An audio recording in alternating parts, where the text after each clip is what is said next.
deal with airplane peanuts? He was the host of the famed podcast, legendary podcast, The Church of What's Happening Now. He has his own podcast now with Lee Syatt. He was the longtime host of the amazing podcast, The Church of What's Happening Now. Because him and Lee Syatt, they were together when they were at the club together, and I'm like, come on, let's get the band back together. 4 years and 3 long months since their final episode back in August of 2020, one of comedy's most beloved podcasts, The Church of What's Happening Now with Joey Diaz and Lee Syatt, is officially coming back on all platforms. And I'm trying to bring back the Church of What's Happening Now. Because him and Lee Syatt, they were together when they were at the club together, and I'm like, come on, let's get the band back together. You guys together were fucking amazing. That show kept people alive. Joey Diaz's show was one of the most ridiculous, silly, preposterous shows. For the last 4 years, Joey Diaz and Lee Syatt have been doing a remote podcast called The Check-In, but the magic of the church was never fully replicated through Zoom, and the show did not feature any guests. And after moving back to New Jersey with his daughter,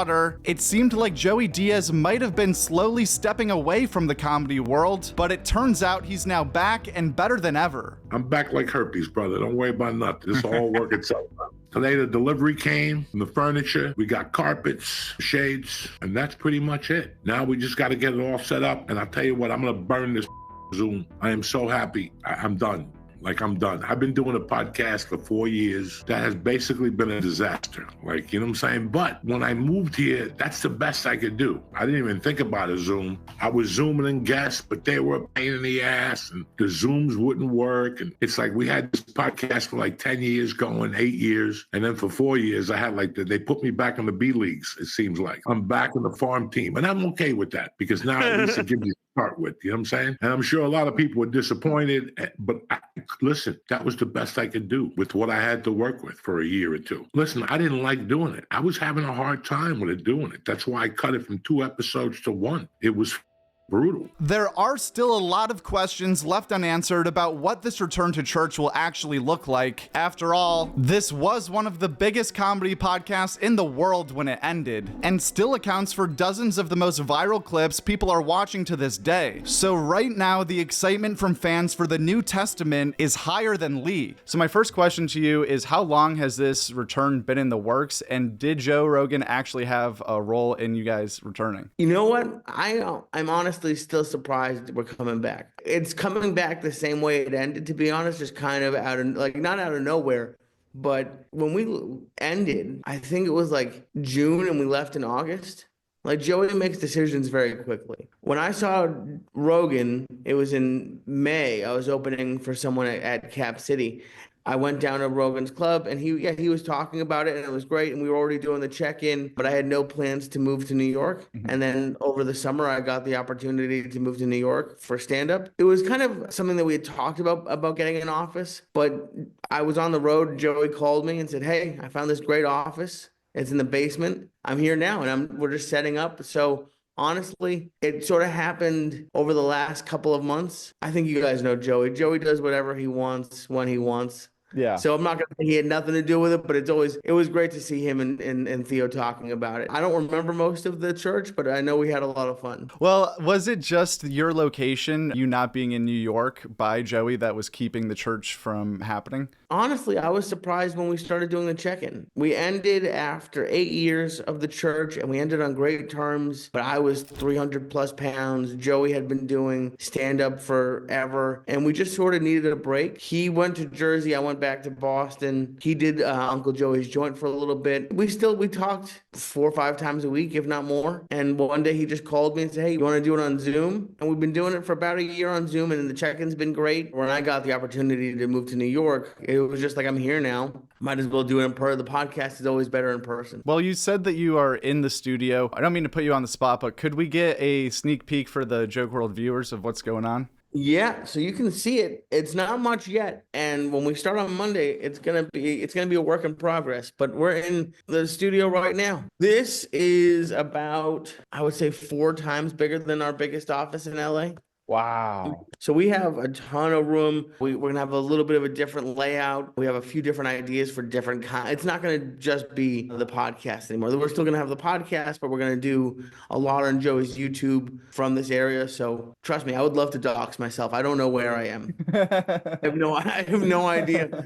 Joey gives me edibles. I show up here, and I know we're somewhere on the East Coast. I honestly don't even know. Back to that Rogan episode where he was talking about you guys with Theo. He also mentioned that Joey Diaz might be looking for some sort of temporary apartment in Austin. If that happened, would you be coming with him during those times, or would the church also be going back to Zoom? The one thing that I've learned about Joey is that I don't ask questions. So I have no idea where he's going, what he's doing. We have this studio here. So for right now, I'm planning on being here. I have no idea what's happening really in 5 minutes. So I have no idea what would happen if that happened. Before the check-in started, you were technically the producer of the church. When the show comes back, are you going to be an official co-host? Are you still going to be doing producer responsibilities? What's that going to look like? Joey, he told me this a million times. I pay you to get high on the internet, and we're not going to get as high. We're going to have a lot of fun. I'm still going to get very high. I'm here to do whatever. Most people remember the old days of the Church of What's Happening Now being almost like Hot Ones for comedians to do drugs, where instead of testing the limits of spicy wing sauce, comics would take massive doses of edibles alongside Joey Diaz and hang on for dear life the rest of the episode, which was a lot of fun to watch. On paper, this revamp seems like it could be a cool opportunity to recreate the church in a New York setting after doing 8 years in LA. But a lot has happened in the last 4 years, both in the lives of Joey Diaz and Lee Syatt, as well as within the landscape of podcasting as a whole. The terrain changed. The terrain really changed a lot in the podcast world in 4 years, In the Chinese app, Twitch, whatever the they do, they jump up and down for a minute. What's it called? TikTok and all that. And now these are all elements that you could use towards a better podcast, So I don't want to come back weaker. No. I want to come back stronger. I want to come back doing things that we didn't do on the church because we were too stoned. Instead of trying to forcefully recreate old magic, like when they keep trying to bring back old sitcoms, Joey and Lee are aware enough to realize when it's time to adapt and change. And this new attitude has already been reflected in their plans for the New Testament. Something that Joey's talked about for years is just growth. He has a vision for, it's called the Church of What's Happening Now, the New Testament. So it's, we're going to take what we had and we're gonna have a lot of fun, but we aren't the same people who we were when we started the church. Joey has a daughter who is getting older. I wasn't doing stand-up, so I think it's just reflective of who we are, and we're still gonna go get crazy. I'm sure there's gonna be a comedian on at some point. There's too many great comics in New York, but there's also a lot of people who you haven't heard on podcasts. The only problem with so many great comedians having so many great podcasts is you hear these people all the time, and that's great, but we're trying to do something a little bit different. It's a lot of people you haven't seen on podcasts before. It's a lot of Joey's friends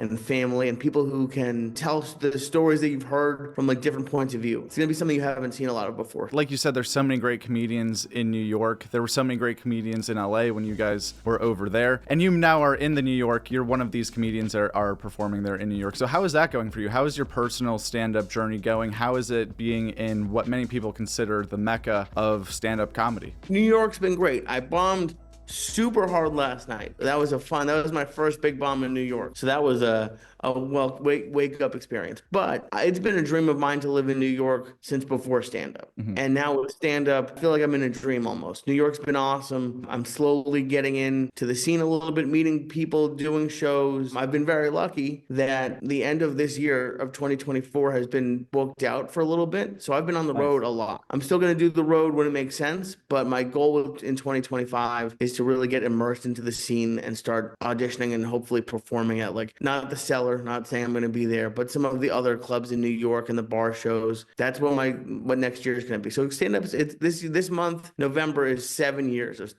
doing stand-up. Wow. Congratulations. Thank you. It's been fun. I mean, we had COVID, so it's honestly probably closer to 6, but it's been a dream. I've gotten to do some shows that have been amazing. We have some great shows coming up. I'm opening up for Joey at Parks Casino the night before Thanksgiving. We have a lot of cool shows. Honestly, it's a dream. This is never where I thought my life would be, especially when I met Joey 13 years ago. It's kind of a generic question, but just what are you most excited for about the Church of What's Happening Now coming back after a 4-year hiatus? Getting to hang out with Joey. I mean, it's, we had a great time. I think something that the church has that other podcasts might not, I don't even want to say that they don't, but I think something that makes the church unique is that it honestly was us hanging out. Mm-hmm. We didn't have any producers like putting us in skits or like doing things that we wouldn't talk about normally. When Joey and I hang out, he gives me edibles. I try not to take as many edibles as he wants to give me. He gives me more. We giggle. We talk about some serious stuff. We have some fun. I'm just looking to have fun again. Not that the check-in wasn't fun, and I had a lot of fun over the last few years, but especially the beginning of the church, it's sort of me auditing stand-up comedy and even considering that to be a journey of mine. And now it's going to be cool to see where we are. It's going to be a lot of fun. I think that sums it up as fun. For sure. Okay, I thought of one last question for you, and you might not be able to answer this. It's very hypothetical, but do you think there's a chance, because we haven't seen this in a long time, that Joey or the two of you together, which would be really cool, might do like a podcast run of the New York scenes to promote, hey, the church is back, catching you guys on some other podcasts, as comedians tend to do? Like I said earlier with Joey, anything is possible. I don't have any plans. You'll find out when you see us on the podcast. Honestly, we're so excited for the Church of What's Happening Now, the New Testament. We're going to have a good time. It's going to be on Joey's YouTube every Tuesday morning, live and in person. Welcome back, motherfuckers. It's going to be a great time. For me to come back and put a bong at the circle and start that all over again, no. What I want to do is what I told you. I want to explore Hudson County. I want to put Mr. Barone on. I want to put Louis Hernandez on. I'm going to put my 8th grade teacher on. I'm going to put my 6th grade teacher on. I got cops. We got musicians that live in North Jersey. I'm going to interview a lot of regular people that are more interesting than any of these fucking celebrities that you see or these personalities, because they didn't put tattoos to be cool or, they wear a pink hat to step out. These are real people. They don't give a fuck about none of that stuff. They didn't cry when Kamala lost. They didn't do any of that dumb shit. You know what I'm saying? Guest spots from last week. Joe Rogan sat down with Elon Musk, Tim Dillon, Dave Smith, and Theo Von. James McCann and Ari Maddie were on a special episode of Kill Tony. Joe Gatto was on Whiskey Ginger. Andrew Santino was on the Harland Highway. Two Bears, One Cave featured Matthew McConaughey. Ari Shaffir and Adrian Appalucci visited your mom's house. Ari Shaffir and Tim Butterly were on the Dynamite Rocket Ship. Ari Maddie was the guest on the Danny Brown Show. Are You Garbage? Welcome to Jordan Jensen. Keenan Thompson was on We Might Be Drunk. Sam Talent and Nathan Lund stopped by the Tim Butterly Show. Mike Cannon was on Sag Daddy to Pod. Joe List came on Only Fiends. Uncle Laser visited Annie Wood. Bad Friends, The Tim Dillon Show, and Flagrant all did not have guests. Stavros Gerbes and Chris O'Connor were on Matt and Shane's Secret Podcast. Chris and Tommy reunited on Stuff Island. And the History Hyenas are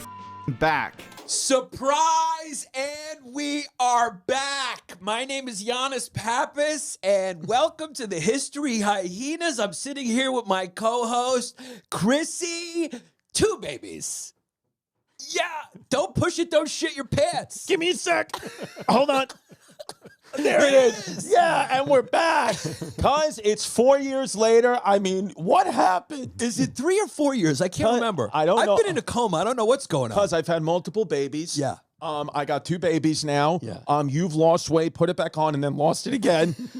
You were a chain in guy the last time I saw you. Now you're a chain out guy, and I wear hats. Yeah. So I don't know what's happening. Dr. Ryan Martin was a guest on This Past Weekend with Theo Von. Michael Ian Black was on Working It Out. William Montgomery stopped by the Duncan Trussell Family Hour. Kevin Heffernan and Steve Lemmy took their shoes off with Rick Glassman. Story Wars included Mike Vecchione, Brooks Wheelan, and Sarah Tolamash. Ryan Long and Ryan Shaner dropped by the Legion of Skanks. Ryan Long was also on Being Ian with Jordan with JJ Lieberman. Tampa Tony was on Chrissy Chaos. Oliver Hudson returned to Tiger Belly. Brendan Novak went on a first date with Lauren Compton. Maddie Weiner joined the Adam Friedland Show podcast. Rich Voss, Bonnie McFarland, and Brett Ernst all stopped by You Know What Dude. Beth Stelling sat on the couch with Soder. Ben Schwartz was on the Blocks podcast. Andy Richter was on The Honeydew. George Perez sat in the Wayback. And the Zach and Lewis Show featured Justin Silver, Gio Perez, and Chris Vega. As far as his new stand-up comedy specials that are either out right now or coming out soon, Adam Rowe, What's Wrong With Me is out on YouTube, along with Robbie Bernstein, Live from the Denver Comedy Garage, Gary Owen, Broken Family, Brett Ernst, Uncaged, Strider Wilson, Making Memories, Tony Rock, Rock the World, Bill Squire, Pure BS, Ben Bailey, Please Tell Me What I Said, Sam Tripoli, Why Is Everyone Getting Quiet, and Chris Vega, Burn After Saying. Sticking to YouTube, we also had Josh Johnson's weekly Tuesday upload, which was a 33-minute set about the Mike Tyson-Jake Paul fight. There's also a few specials in the works right now that will be coming out soon, starting on November 12th with Adrian Appalucci, The Dark Queen, premiering on Netflix. On November 19th, Adam Ray will be making his Netflix debut with Dr. Phil Unleashed. And more Netflix on November 26th, Anthony Jeselnik, Bones and All will be premiering on their platform, marking his first special in 5 years. November sounds like it'll be a good month for Netflix, but their new competition just snagged yet another one of their alums, as Ralph Barbosa is now the latest comedian to announce a new special with Hulu. If you haven't seen any of our videos breaking down Hulu's plan to enter the comedy space, check out either of these guys right after this. But other than that, with the Church of What's Happening Now, History Hyenas, and possibly even Hey Babe all making triumphant returns and rising from the ashes completely out of the blue, there's more comedy news right now than ever before. And unless you want to separately check out each and every individual social media page of every comedian you're a fan of every single day, the easiest way to stay in the comedy loop by far is just subscribing to Joke World. Not only do we upload this weekly news show, but damn near every day we're uploading shorts to cover anything and everything happening in the comedy world. If this channel has helped you stay up to date with comedians in the past and you want to spread the good word, or if you just enjoy free sticky substances, check out the link below for some free Joke World stickers, or send us a message on Instagram and we'll send those over to you in the mail completely for free. Even if you don't like stickers, it's honestly worth it just to get a letter in the mail, something to open. It's an exciting feeling. It's a real paper envelope too, none of this plastic Amazon bullshit. It's a throwback to the past when people got letters in the snail mail. That could be you. And you get some of these free stickers, you support the channel, everybody wins. Thank you for watching.